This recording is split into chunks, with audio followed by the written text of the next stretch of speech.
En el Nuevo Testamento, Pablo dice específicamente en el libro de Gálatas, si somos de Cristo, herederos de Abraham somos, herederos conforme a la promesa. ¿Puede Dios salvar en medio del orgullo humano? Bienvenido al episodio 13 de Gracia y Verdad, donde el pastor Guillermo Green expone Génesis 12, 1 al 3 y el inicio del pacto de gracia con Abraham. Predicado en la Iglesia Pacto de Gracia en San José, Costa Rica. La confirmación del pacto, en capítulo 15, Dios llega y reconfirma su pacto.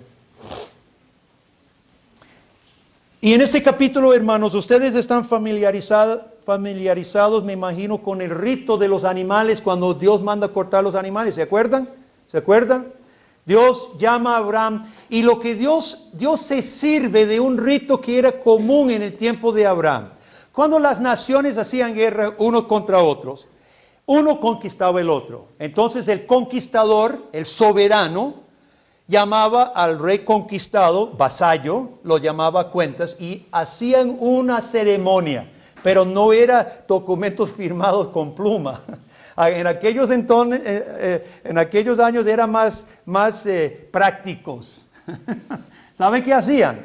Mandaba que el vasallo, el que era conquistado, cortara animales, burros, córtelos en dos, cabras, córtelos en dos y póngalas ahí, las tripas y la sangre, los dos aquí.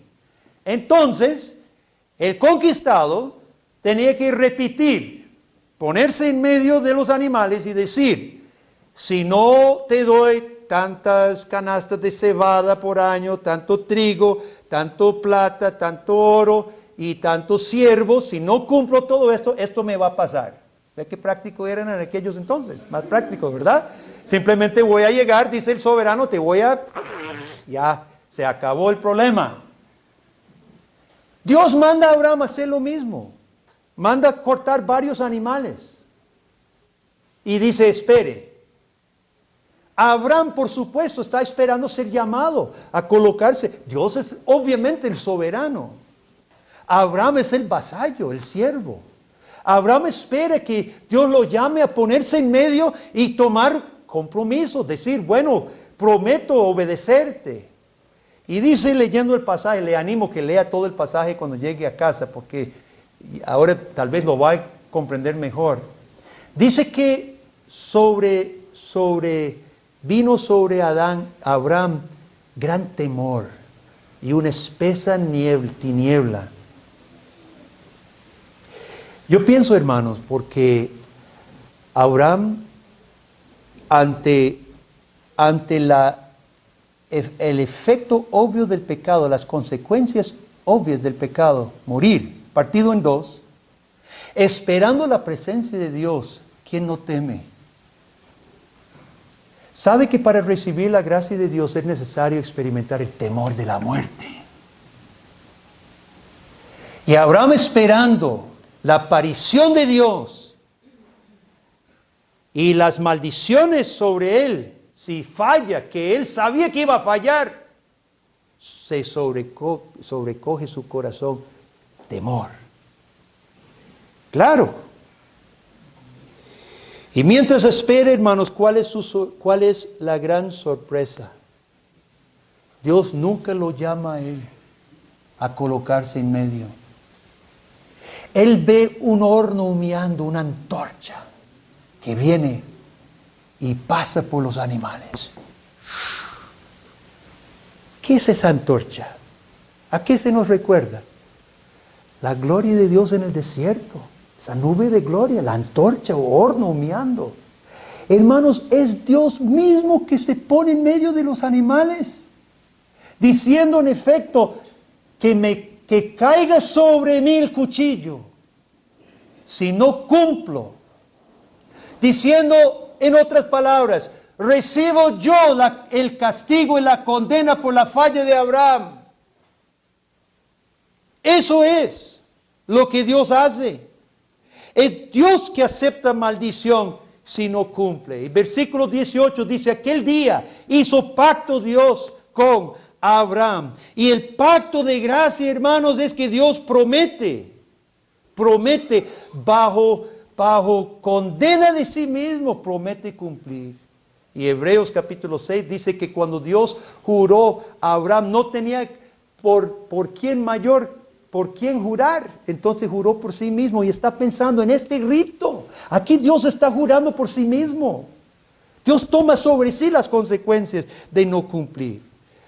Ahora Dios vuelve a repetir un hijo. Dios se compromete con Abraham y la clave es un hijo prometido. Toda la promesa dependía del nacimiento del hijo. Pero ¿cómo iba a cumplirse si Abraham no tenía hijo? ¿Quién iba a heredar la tierra sin hijo? Era preciso el hijo. Y por fin, años después, nace Isaac. ¿Cuántos años tenía Abraham? Más de 100. ¿Cuántos años tenía Sara? 91. Para que viéramos que era por gracia. Todo por gracia. La promesa era por gracia, hermano, y el efecto era por gracia. Abraham y Sara no iban a engendrar hijos a los 100 años. ¿Cuántas personas y cuántos cristianos luchan en su vida espiritual por engendrar ellos salvación, consuelo, felicidad, prosperidad por sus propios esfuerzos? Corren, se ponen histéricos y no logran, porque es por gracia. Y esto lo vemos en el rito de los animales. Dios es el que se compromete.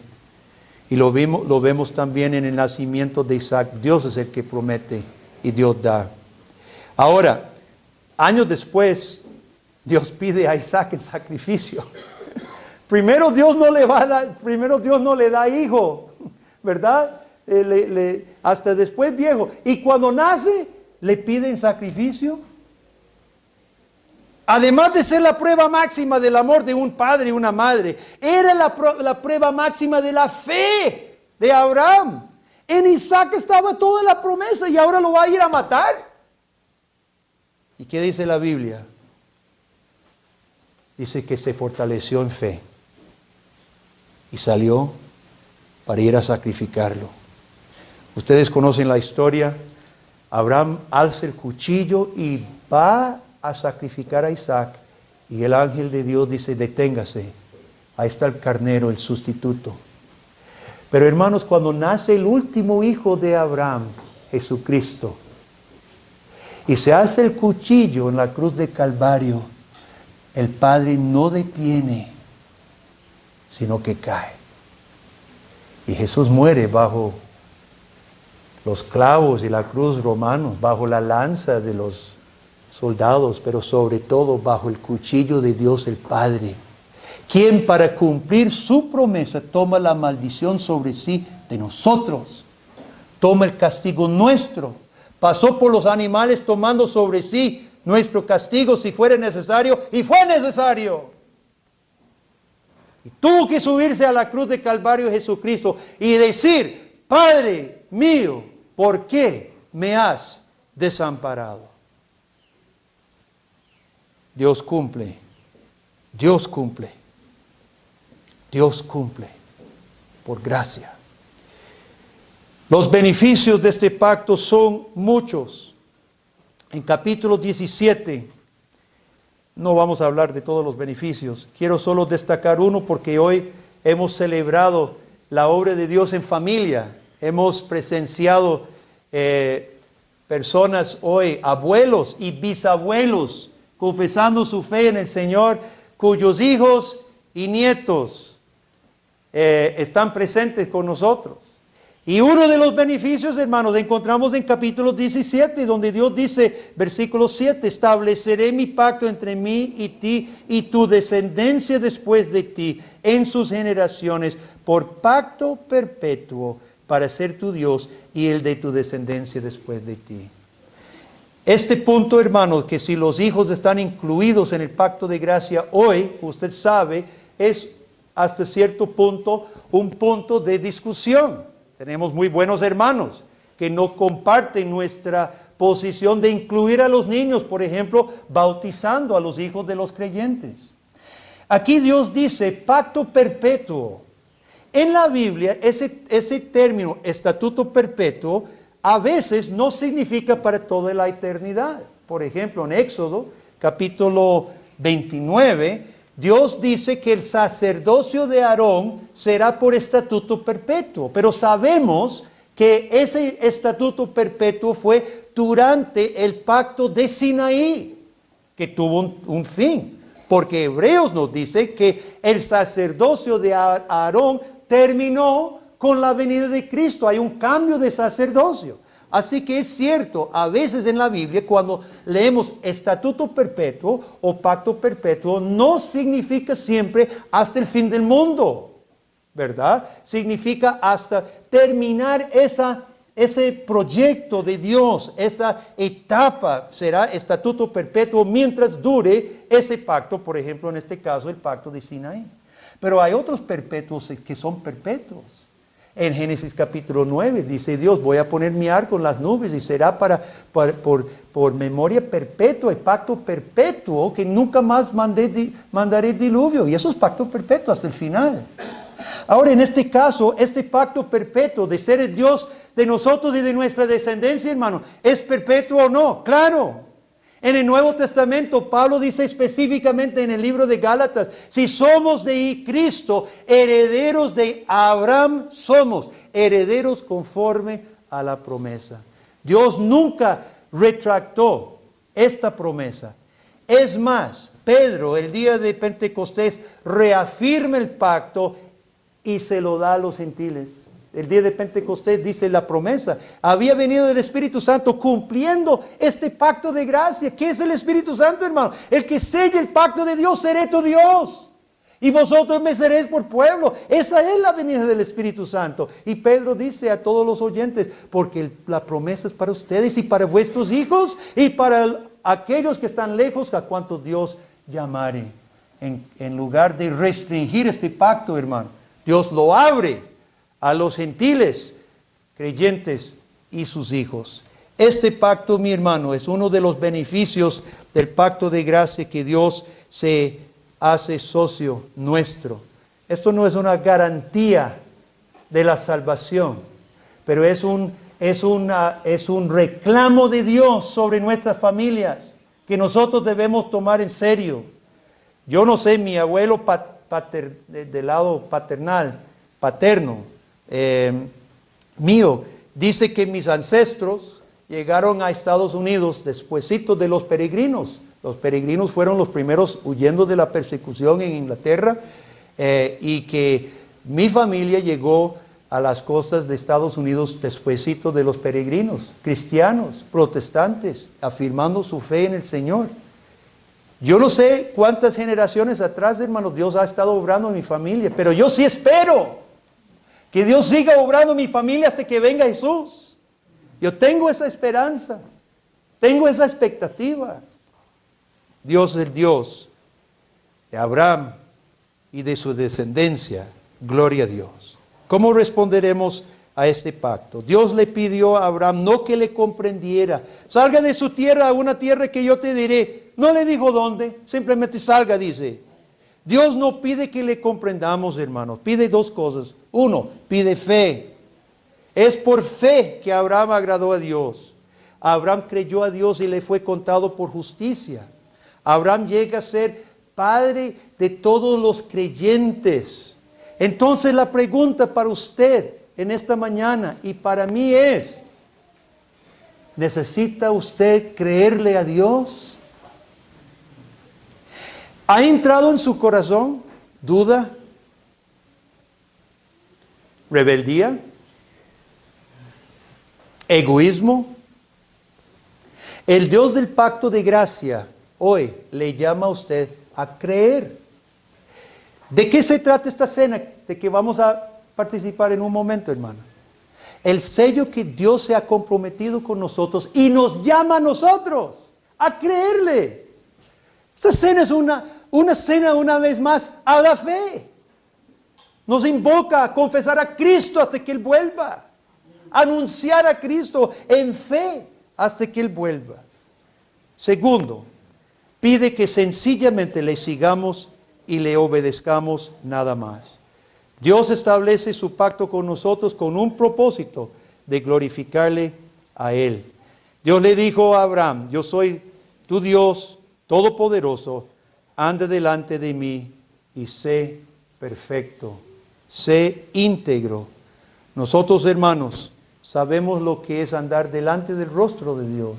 El cristiano ahora se goza en andar delante del rostro de Dios. No hemos podido tocar en esta mañana todos los puntos del pacto de gracia, solamente un par de cosas. Lo importante para nosotros hoy, hermanos, es esto. Recordemos que la relación entre usted y Dios es una relación establecida por la gracia de Dios en Cristo. Fuera la prepotencia nuestra.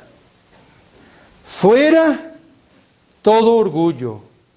Vengamos delante de Dios agradecidos. Fue Dios que pasó por los animales. No pidió que nosotros, porque no habríamos podido cumplir. Es por gracia, hermano, por gracia. En segundo lugar, el pacto de gracia es un pacto que se apodera de todo nuestro ser. Dios se hace socio de usted completito, no el domingo en culto, no en la noche cuando está con su Biblia, no, hermano. 24 horas del día, 7 días de la semana, Dios es socio suyo, nuestro. Toda nuestra mente, todo nuestro corazón, todo nuestro cuerpo, toda nuestra familia, toda nuestra Biblia, nuestra vida. Dios le dijo a Abraham, vete de tu tierra a la tierra que yo te diré, y Abraham se fue. Dios le dijo, ofréceme a tu hijo, y Abraham salió a hacerlo. Ahora Dios no nos ha pedido cosas tan difíciles, hermano. Dios nos pide cosas más fáciles. ¿Qué le ha pedido Dios a usted? Usted sabe muy bien qué le ha pedido. Aquí está la palabra de Dios. Es muy claro lo que Dios nos ha pedido. ¿Qué le ha pedido a Dios a usted? Nosotros, salvos por la gracia de Dios, agradecidos por la gracia de Dios, debemos ser obedientes por la gracia de Dios. ¿Cuántos alaban a Dios por su gran misericordia? Gracias por acompañarnos en este 13º episodio de Gracia y Verdad. Si fue de bendición, compártelo. Seguimos explorando la fidelidad de Dios en su pacto de gracia. Hasta la próxima.